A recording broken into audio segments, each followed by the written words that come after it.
믿음인이라는 제목으로 말씀 증거하겠습니다.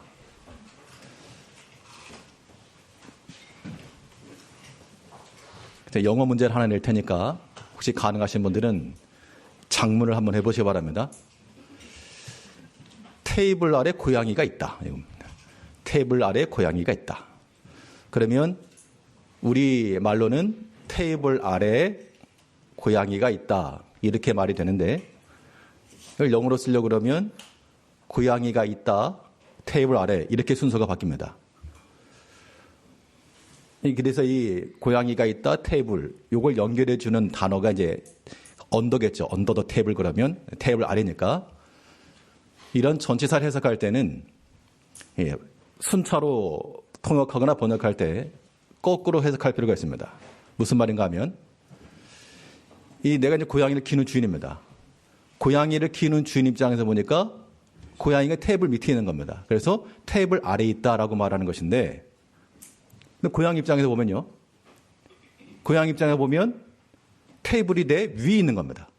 그래서 언더 더 테이블 그러면 테이블 아래에 있다. 그렇게 말하지 않고 고양이가 있는데 위에 테이블이 있다. 이렇게 나간다는 겁니다. 무슨 말씀인가 하면 이런 겁니다. 예전에 관 체험을 했다고 제가 한번 말씀을 드린 적이 있었는데요. 학생들 인솔에서 현장 체험 학습을 갔는데 거기 이제 관에 한 명씩 다 들어가는 겁니다. 다 끝난 다음에 저도 한번 해보겠다고 해서 들어갔습니다. 그럼 여기 계신 분들 중에는 관에 아직 들어가신 분 안 계시니까 관 속에 들어가신 분 안 계시죠?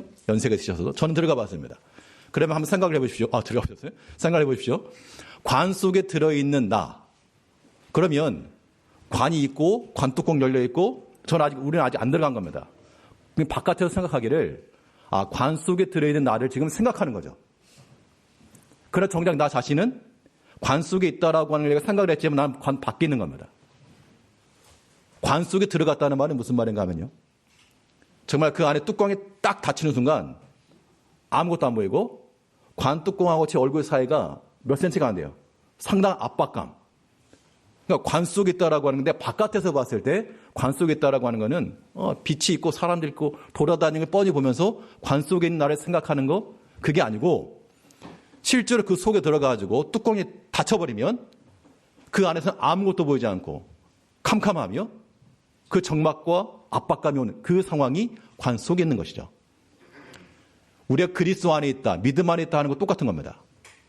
우리가 지금 믿음 안에 있지 않는 거예요. 밖에 떨어져가지고 그리스도 안에 있는 나를 생각하는 겁니다. 교회 다니는 나를 생각하는 거예요. 믿음 안에 있는 나를 생각한다는 겁니다. 그런데 실제로는 그 그리스도 안에 믿음 안에 실제로 존재하는 나가 아니고 바깥에서 내가 이제 보는 거죠. 그 이야기인즉슨 우리가 그리스도 안에 있다, 믿음 안에 있다라고 말하지만 언제든지 굿바이 하고 돌이킬 수 있는 그런 상황이라는 겁니다. 참으로 그리스도 안에 있다, 믿음 안에 있다라고 하는 것은 예수 그리스도로 말미암아 뚜껑이 딱 닫혀가지고 더 이상 밖에 것이 보이지 않는 겁니다. 그리스도 예수 안에 있는 그런 참된 평안, 그 사랑, 화목, 그 충성, 이것 외에는 보이지 않는 것이 그리스도 안, 믿음 안이라고 하는 겁니다. 오늘 설교 말씀을 혹시 기록하시는 분이 계신다면 오늘은 그림을 한번 그려보십시오. 동그라미 안에다가 나 하나 그려놓고 간단하게 여기 머리, 팔, 다리. 그리스도 안에 있다라고 하는 것은 이 동그라미 안에 내가 있는 거 아니고요. 다 빗금쳐서 안 보여야 됩니다. 안 보이는 거. 내가 밖에 있으면서 그리스도 안에 있다고 생각하지 마시고 실제로 그 그리스도 안에 들어가서 믿음 안에 들어가서 그러면 보이는 건 뭡니까? 생일 선물을 하려고 포장을 했습니다. 상자 안에 물건을 집어넣었어요. 그럼 밖에 있는 사람 입장에서 보면은 선물은 상자 안에 있는 거죠. 그래서 상자 안에 있는 선물 입장에서는 내 바깥은 완전 상자로 둘러싸여 있는 겁니다. 이것이 그리스도 안, 믿음 안에 있다는 것을 이해하는 배경이죠. 그렇다면 이 믿음 안에 거하는 자들, 우리가 다 믿음 안에 거하고 예수 안에 거해야 되는데 그냥 말로만 예수 안에 믿음 안에가 아니라 실제로 그 안에서 내 주위를 온통 둘러보니 보이는 것은 그리스도요, 내 눈에 보이는 것은 믿음이 없다. 이런 믿음 안에 거하는 자들에게서 나타나야 될 모습이 무엇일까? 오늘 본 말씀을 통해서 살펴보도록 하겠습니다. 첫째로 믿음 안에 거하는 우리 성도들에게서는 회개 열매가 맺혀야 됩니다. 회개 열매가 맺힌다라고 하는 이 회개라고 하는 것은요, 내가 죄를 뉘우쳤다 이것으로 끝이 아니고 반드시 회개 열매가 동반이 되어야 되는데, 이를 위해서는 우리의 모든 죄악된 생각과 죄의 실행 행실들이 우리 안에서 철회가 되어야 됩니다. 죄를 그대로 가지고 있으면 우리가 그리스도 안에 있다, 믿음 안에 있다라고 말할 수 없습니다. 오늘 본문 1절을 보게 되면 내가 이제 세 번째 너희에게 가리니 두세 증인의 입으로 말마다 확정하리라. 분명 고린도 교회 내에 여러 가지 문란, 분쟁을 일으켰던 바울이 말한 대로 큰 죄를 범한 사람들이 있었고, 그 사람들이 너희가 만일 회개치 않고 너희의 죄를 그대로 가지고 있게 되면 일단 두세 사람의 증인을 세워서 너희 죄를 확정할 것이요, 그 뒤에 가면 너희를 용서치 않겠다라고 말하고 있습니다. 너희가 그리스도 안에 믿음 안에 있다 그러면 너희의 지난 행실들에 대해서 그대로 고집하지 말고 뭐하라? 돌이키라. 죄악된 생각, 행실 이런 것들을 우리의 입장에서 철회를 하고, 그 전까지는 그것이 내 생각이고 내 욕구고 나의 입장이었을지라도 그 죄악된 입장을 물리치라는 겁니다. 그리스도 밖에 있으면요, 그리스도 밖에 있으면 항상 죄의 미혹을 받게 되어 있습니다. 그런데 그리스도 안에 있으면, 믿음 안에 있으면 그리스도 안에 죄가 들어올 수 없잖아요. 그런데 우리 가운데 죄의 삶이 된다라고 하는 것은 문이 살짝 열려 있는 겁니다. 그 열려 있는 틈바구니 속으로 막 밀고 들어오는 거죠. 그래서 성경은 뭘 말하고 있는가 하면, 비록 너희 가운데 죄의 소원이 있을지라도 너희가 뭐하라? 너희는 그 죄를 다스려라. 들어오지 못하게 막아라, 그 얘기입니다. 그게 그리스도 안에 있다는 증거란 얘기죠. 창세기 4장 7절 말씀을 보게 되면 선을 행하지 아니하면 죄가 문에 엎드리느니라. 죄가 너를 원하나 너는 죄를 다스릴지니라. 죄가 문 앞에 엎드렸답니다.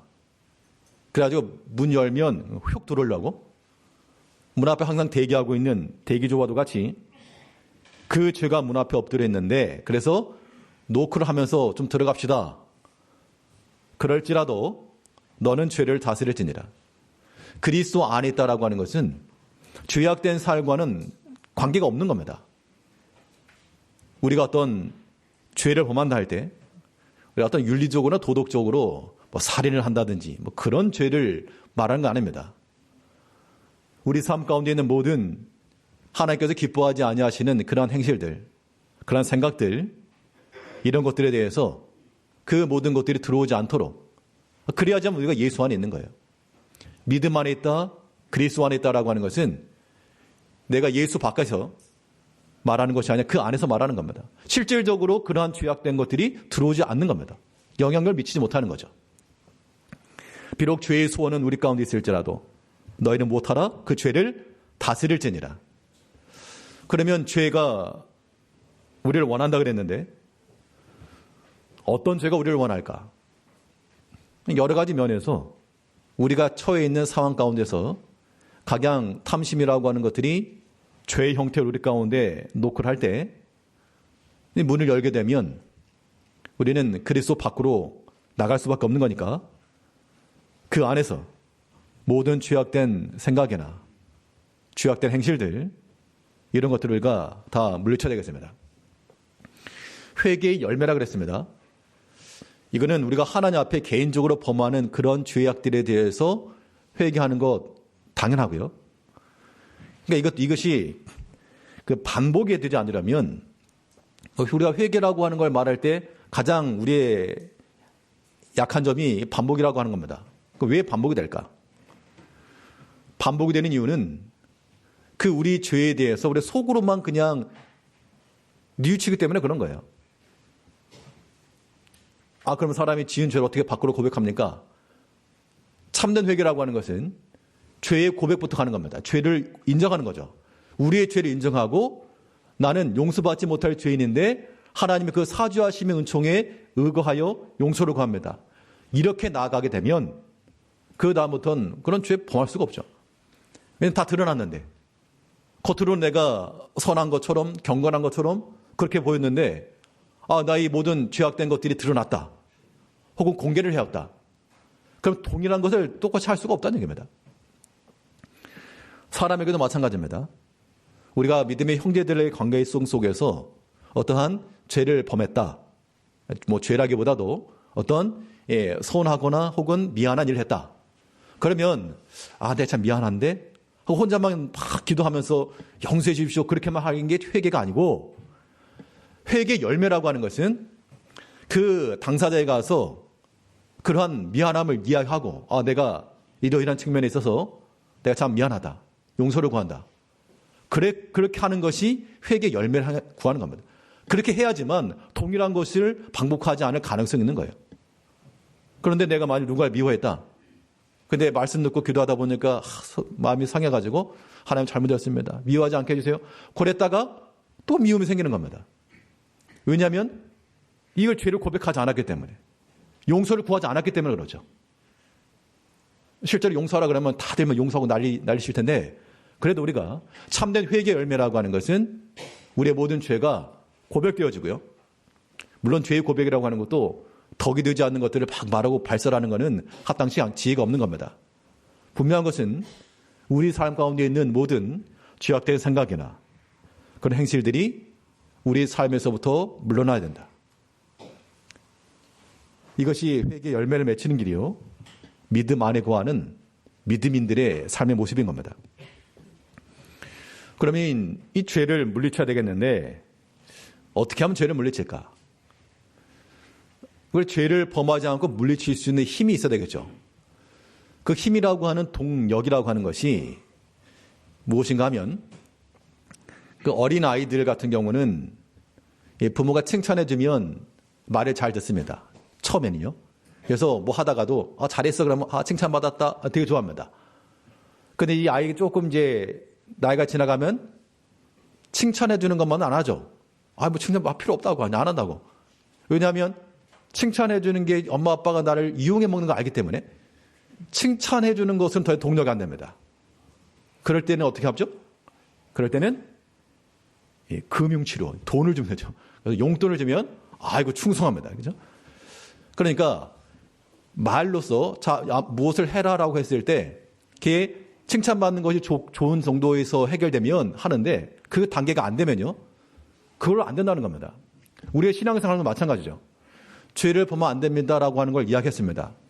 그러면 우리가 그렇게 말한다고 저 죄를 안 짓습니다. 그렇지 않죠. 내가 왜? 심부름 가지고는 더 이상 칭찬 가지고는 심부름 안 하는 것처럼 죄를 지면 안 됩니다라고 말씀 자체로는 우리가 죄를 물리치거나 죄를 버릴 만한 의지나 능력이 결여될 수 있다는 겁니다. 이런 때 이 모든 죄를 물리칠 수 있는 하나님의 방법은 그 죄를 심판하시는 겁니다. 그러면 바꿔서 말해서 우리가 죄를 물리친다라고 하는 것, 죄를 우리 삶 가운데서 처리하고 거절할 수 있는 동력이라고 하는 것은 그 죄에 대한 하나님의 심판을 두려워하는 데 있습니다. 이 두려움이라고 하는 것이요, 무서워서 벌벌 떠는 그런 거 말고 그 죄의 결과로 다가오는 하나님으로부터 단절되는 그런 두려움, 그 두려움이 있을 때 그 죄를 쉽게 범할 수 없죠. 우리 본문 2절 말씀을 보게 되면 전에 죄 지은 자들과 그 남은 모든 사람에게 미리 말하노니 내가 다시 가면 용서하지 아니하리라. 지금 교회 내에 죄를 범한 자들이 있었고 너희가 회개치 않고 돌이키지 않으면 내가 용서하지 않겠다. 그러니까 바울이 그 교회에 범죄하였던 성도들을 향해 한 말인데, 하나님께서 우리가 하신 말씀과 동일한 거죠. 너희가 만일 죄를 범하고 그 죄를 그대로 가지고 있으면 회개치 않으면 용서하지 아니하리라. 그러니까 하나님께서 내가 용서하지 않겠다라고 하는 그 음성을 들었을 때 그 경고하심이 참으로 두려운 사람은 그의 행실을 멈추게 되어 있습니다. 그런데 하나님의 영이 서지 않으면요.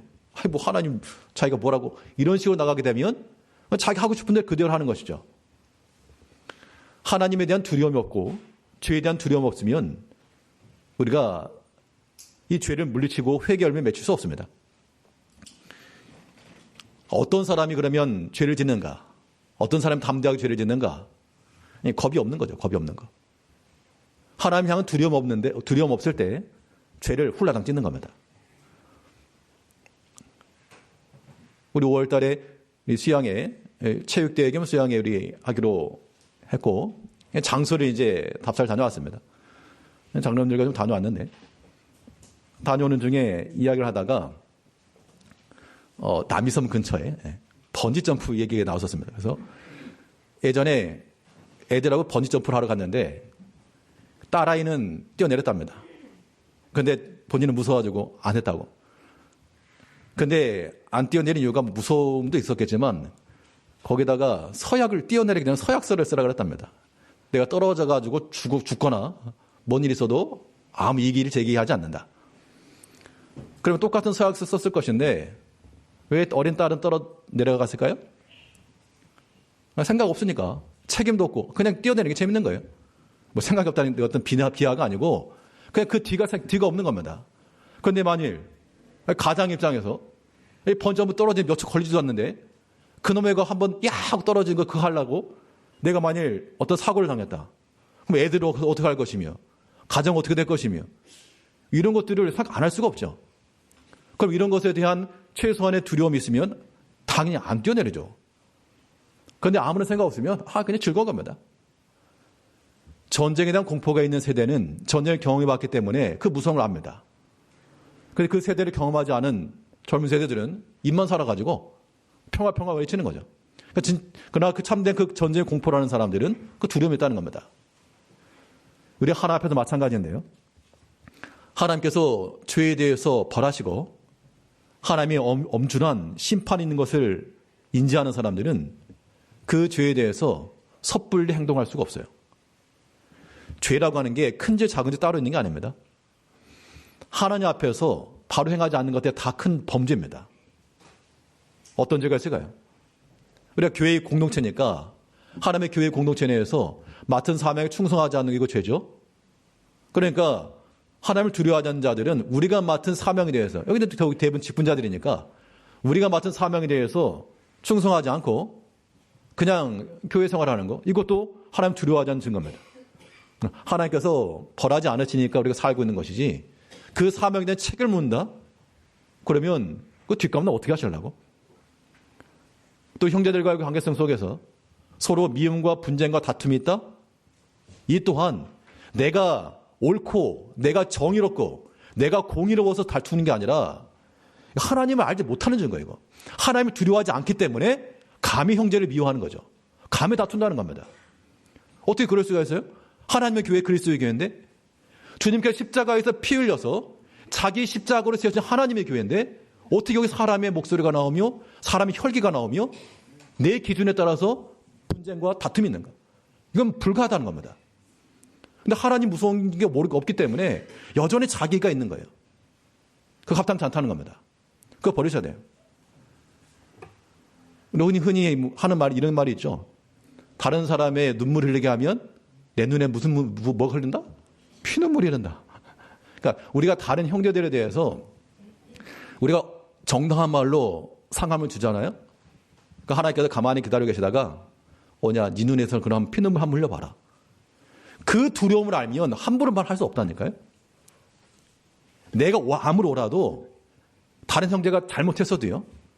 우리가 함부로 그렇게 할 수 없다는 겁니다. 하나님 두려운지 아셔야 돼요. 우리 개인의 신앙 삶도 마찬가지입니다. 내가 얼마든지 행할 수 있는 내 문 앞에서 똑똑 죄가 지금 노크를 하고 있습니다. 문만 열면 언제든지 금방 들어올 수 있는 감독같이 아무도 모르게 그럴지라도 내가 하나님 앞에서 어찌 득지하리요.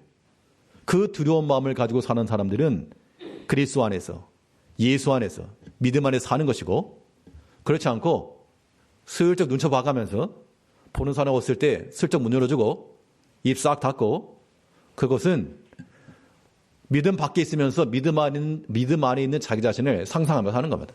상상 믿음이에요. 상상 믿음. 이것은 심히 두려운 것이고 부끄러운 겁니다.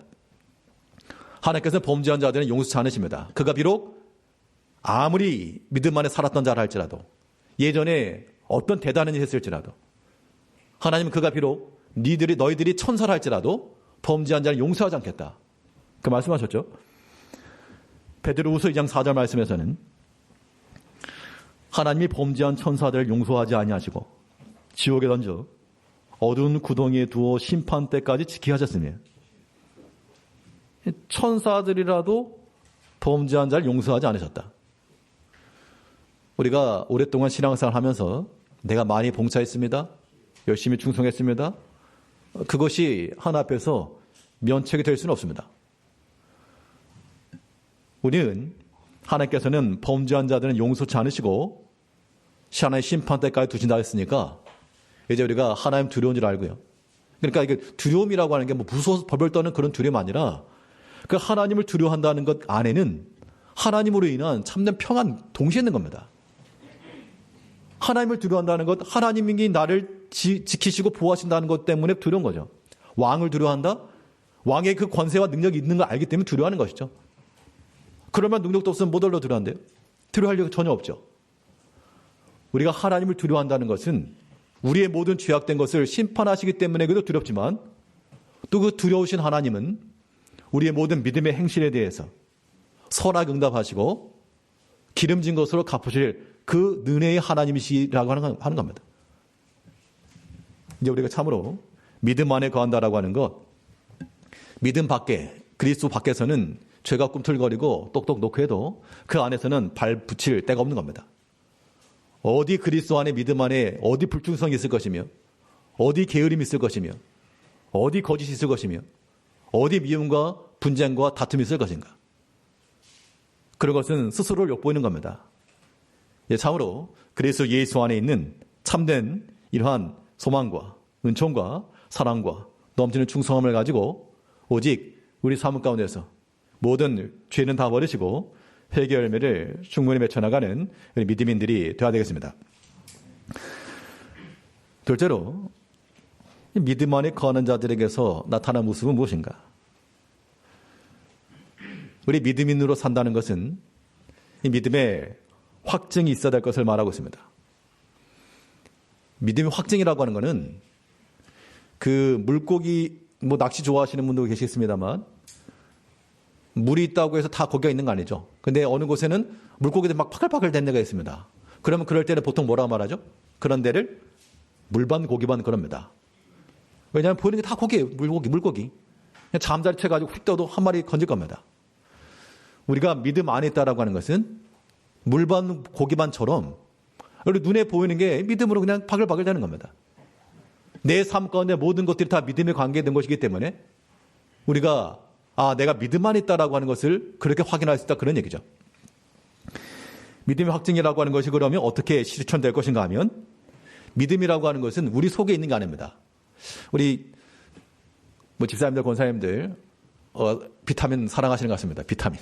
그래서 비타민 드시기도 하시고 또 성관에 추천도 하시고, 우리 체내에서 만들어지는 것도 있지만 그렇지 모자란 것은 외부에서 흡수가 해야 되겠죠.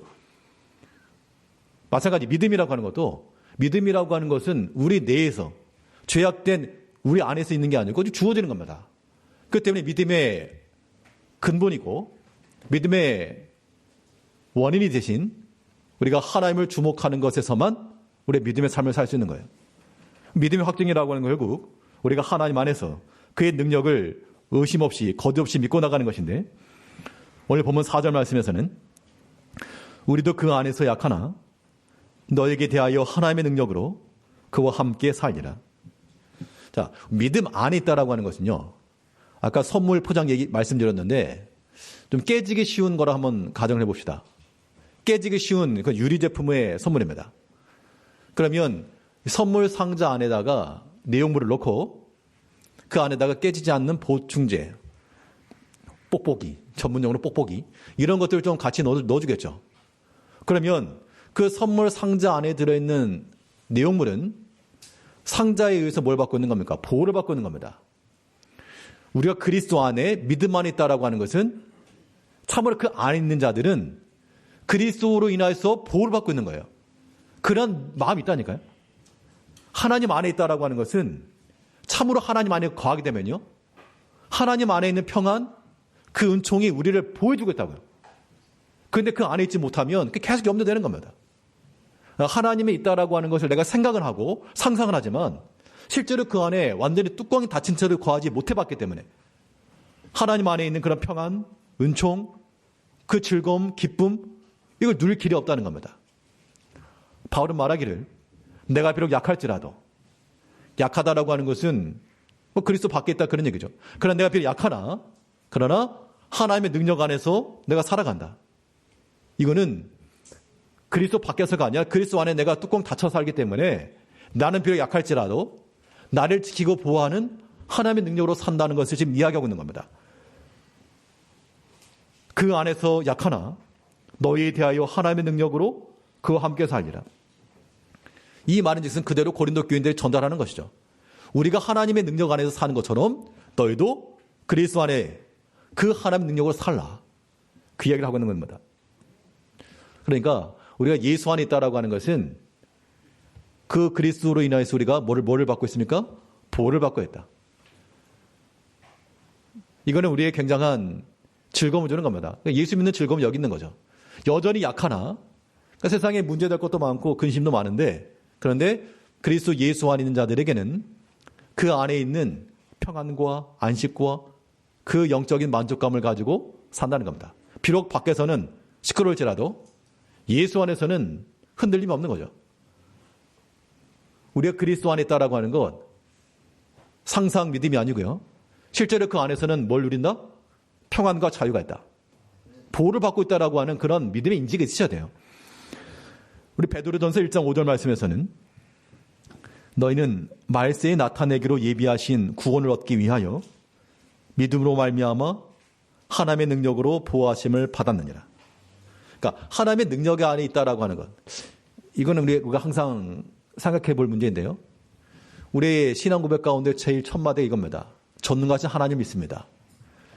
근데 전능하신 하나님 믿는데 우리가 하나님을 내 손에 올려놓고 하나님 믿는 것과 똑같은 거예요. 그건 우상숭배입니다. 우리 신앙 고백이 비록 전능하신 하나님 믿사오며라고 그랬지만 내가 하나님 내 손에 놓고 전능하신 하나님 믿습니다 하고 쥐락펴락 하는 거 우상이죠. 우리가 참으로 전능하신 하나님 믿는다 그러면 그 하나님의 능력 안에서 우리 심령에 평안이 있는 평안. 하나님을 인한 그 만족감. 아, 내 삶에 지금 지지고 먹고 난리인데 어떻게 평안을 얻습니까? 아, 그러니까 예수 안에 들어가셔야죠. 하나님께 그래서 그 말씀하시는 겁니다. 아, 들어와봐. 이거는 이게 체험된 신앙이에요. 체험된 신앙. 밖에 있으면 감이 안 잡히는 거죠. 그래서 우리 여기 계신 우리 성도님들은 우리 인생의 삶 가운데 고진 풍랑 속에서 하나님의 체험과 하나님의 보호하심을 다 경험해 보셨기 때문에 다 아실 거라고 믿습니다만, 비록 내 삶 가운데 해결되지 않는 문제가 여전히 있을지라도 그것 때문에 염려하고 두려워해서 못 사는, 그거는 그리스도 안에 믿음 안에 있는 삶이 아니고요. 우리는 여전히 그리스도 안에서 믿음 안에서 그 능력 안에 우리는 보호함과 은총을 받고 살아가는 겁니다. 그 예수 안에 믿음 안에 사는 거예요. 믿음이 있다라고 하는 거, 확증이라고 하는 거는 꺼내봐가지고 믿음이 있네가 아니라 내 속에 있는 믿음을 꺼내봐라가 아니라, 우리 표현으로 그렇게 말하고 있지만요, 믿음의 확증이라고 하는 거 어떻게 합니까? 여긴 서울이니까 좀 멀리 어디 부산을 간다 갑시다. 내가 부산에 와 있다는 증거가 어떻게 되죠? 내가 부산에 와 있다는 증거는 처음에는 편말이 서울 이랬는데 나중에 가보니까 점점 부산 일이 많아지고 부산 말씀 사투리 쓰는 사람들이 많아지고, 그럼 내가 부산에 있는 겁니다. 우리가 믿음 안에 있다라고 하는 것도 처음에는 내 육신의 생각이 많고 세상 일이 많고 그러다가도 점점 하나님의 말씀이 귀에 들려오고 또 믿음의 일들이 우리 주변에 있고 내가 하나님의 교회에 시간을 들여 충성하고 섬김이 있고, 그것은 특별히 말하지 않아도 믿음만 있다는 증거가 될 수밖에 없는 거죠. 믿음의 증거는 그렇게 하는 겁니다. 너희가 믿음에 확증하라. 이 확증이 있어야 되는 거죠. 그러려면 우리가 이 믿음의 확증이라고 하는 것, 이것이 이루어지기 위해서는 우리가 날마다 실시간으로 그 주의 임재감 가운데 있어야 됩니다. 그 주의 임재라고 하는 건 다른 말이 아니고 날마다 주님과의 교제성 가운데 가는 거예요. 상호작용. 이러한 믿음의 확증이 없으면요, 버리운 자라 그랬죠. 오늘 본문 5절 말씀을 보게 되면 예수 그리스도께서 너희 안에 계신 줄을 너희가 스스로 알지 못하느냐. 그렇지 않으면 너희는 버림받은 자니라. 그리스도 예수 안에 있는 줄을 너희가 확증해라. 우리의 말하는 것이나 행하는 것이 다 그리스도와 연관이 되고 우리의 모든 시간이며 우리의 모든 환경이며 이 모든 것들이 주와 함께하는 시간들이 더 많아져야 한다, 이런 얘기입니다. 이 소통이라고 하는 것이 일방적인 것도 있고 일방적인 그런 소통 가운데는 교감이 많이 없을 수 있습니다. 근데 요즘에는 쌍방향 소통이 있죠. 쌍방향. 그러니까 쌍방향 소통이니까 내가 말하면 또 그쪽에서 응답을 해주고 서로 리액션이 있고 그러면 시간 가는 줄 모르고 즐거움으로 소통을 한다는 겁니다. 우리가 믿음 안에 있다라고 하는 것, 우리가 하나님께서 우리 향해 일방적으로 행하는 것이 아니라 이제 우리에게도 하나님께로 향한 리액션이 좀 있어야 됩니다. 그러니까 어떤 말씀을 전할 때도 그렇고 어떤 누구라도 앞에 나와서 뭔 얘기를 하는데 반응이 없으면 어차피 잘 못할 일입니다. 못할 일. 아무런 반응이 없고 냉담하고 그러면 나 여기서 뭘 하고 있는가? 내가 지금 벽에다 얘기를 하고 있는가? 그런 느낌을 받을 때가 있거든요. 하나님께서 우리에게 말씀하실 때 우리가 아무런 리액션이 없으면 나 지금 누구와 얘기하니? 내가 지금 벽에다 얘기하니? 뭐 이런 말씀할 수 있겠죠. 하나님께서 우리에게 말씀하시면 우리가 하나님 앞에서 아멘으로 받고 하나님 앞에 감사함으로 표현하고요. 하나님을 사랑합니다라는 그런 신앙의 고백이 나오고요. 이런 것들이 우리 가운데 있어야 한다는 겁니다. 그러니까 점잖게 왔다가 그냥 가는 것만 있지 않아요. 반드시 우리 개혁교회라고 하는 고백하는 신앙입니다. 우리에게 고백한다라고 하는 것이 다른 손발 오그라드는 그런 고백이 아니고 하나님께서 이루신 것인 줄 알고 하나님께 감사하는 것이고요. 하나님께 나를 지켜주실 줄 알고 하나님의 은총을 구하는 것이고요. 이것이 하나님과의 그런 교류입니다. 교류. 이게 하나님의 임재예요. 근데 그 주의 임재를 어떻게 누린다? 간헐적으로 일주일에 한 번씩 건너가서 하는 게 아니고 이건 실시간. 날마다 매일같이 끊임없이. 그래서 시편 73편 23절 말씀에서 내가 항상 주와 함께하니 주께서 내 오른손을 붙드셨나이다. 그러니까 1357구로 띄엄띄엄 하면 그 중간이 이해가 안 되잖아요. 그런데 항상 주와 함께하니 주께서 내 오른손을 붙드셨습니다. 하나님의 능력의 손이 우리를 붙들는다는 겁니다. 그 전제 조건은 내가 항상 주와 함께하니. 내가 주와 함께하니. 오늘 우리가 예배를 드리는 이 예배도 마찬가지입니다. 주일 지킨다는 건 뭐라 그랬습니까? 주일 지킨다라고 하는 것, 주일에 공사 모든 예배에 힘써 참여하는 것이고요. 또 준비하는 거라고 그랬죠. 그 준비라고 하는 것이 일주일 동안 준비하는 겁니다. 일주일 동안. 엿새 동안 힘써 일하라. 그것이 안식하는 조건인 겁니다. 그 우리가 주일 이 날 하나 앞에 구별된 마음을 가지고 예배하는 것, 주일을 지키는 것이고요. 또 주중에도 이 주의 날을 위해서 우리가 준비하고 예배하고 이것이 또한 주일을 지키는 겁니다. 그리고 예수의 주중에 빼놓지 말고 하셔야 될 것이 바로 하나 앞에 예배하는 것입니다. 예배하는 것. 우리가 시간을 정해서 함께 하는 거니까 아침마다 함께 서로 새벽 제단 쌓으시고 또 수요일이며 금요일이며 하나님께서 우리에게 주신 모든 시간들 속에서 함께 하나님을 함께 하시고 개인적으로라도 언제든지 하나님의 말씀을 들으시고 묵상하시고 또 우리 성경 필사도 이제 끝내신 분도 계시다고 그러는데 몇 년에 걸쳐가지고 아무튼 항상 하나님과 주와 함께 하면 주께서 내 오른손을 붙드신다. 우리가 그리스도 안에 예수 안에 있다라고 하는 것 우리가 밖에서 그렇게 생각만 하지 마시고 참으로 그 그리스도 안에 들어가서 뚜껑 꽉 닫으시고 그 어떤 것도 범접할 수 없는 그 주의 평안 예수님께서 풍랑이는 바다 가운데서 곤히 주무셨던 것처럼 우리 인생이 비록 큰 풍랑에 휘청거릴지라도 주와 함께 그와 더불어 평안하며 안식하며 즐거워하며 또 하나님께 도우실 것을 믿고 우리의 필요한 게 있으면 구하고 하나님께서 얼마든지 우리 위해서 예비해 놓으신 것을 믿고 그 안에서 만족하며 믿음 안에서 살아가는 믿음의 사람, 믿음인으로 살아가는 우리 모든 성도님들 되시길 바라겠습니다. 기도하겠습니다. 우리를 큰 죄악 가운데서 구원하시고